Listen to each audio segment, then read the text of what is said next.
11th 1 week లో boards రాస్తున్నాను. మా నాన్న అయితే తీసుకోకు, నేను చూసుకుంటాను కదా, ఎట్లానో నేను అంతా చూసుకుంటాను, నువ్వేం టెన్షన్ పడకు, నువ్వు చదువుకో అనే చెప్తున్నారు. కానీ కొంచెం ఎక్కడో అవును ఉంటది, డెఫినెట్ గా ఉంటది.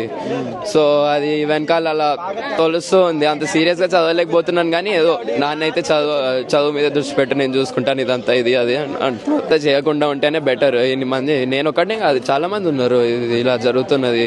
ఇది అన్యాయం అండి, నిజం చెప్తున్నది. ఇది నిజం చెప్పాలంటే ఆపేస్తేనే బెటర్. ఎందుకంటే ఇన్ని మందిని బాధ పెట్టి ఒక స్టాచ్యూ, నిజం చెప్పాలంటే స్టాచ్యూతో ఏమొస్తుందండి? మీరు రెస్పెక్ట్ ఇస్తాము, ఇట్లా ఆనర్ వస్తుంది అని చెప్తే, అదే మీరు ఆ స్టాచ్యూ పెట్టే డబ్బులే నిజంగా ఏదైనా డెవలప్మెంట్ ఇచ్చారనుకో, అదే ఇంకా బెటర్.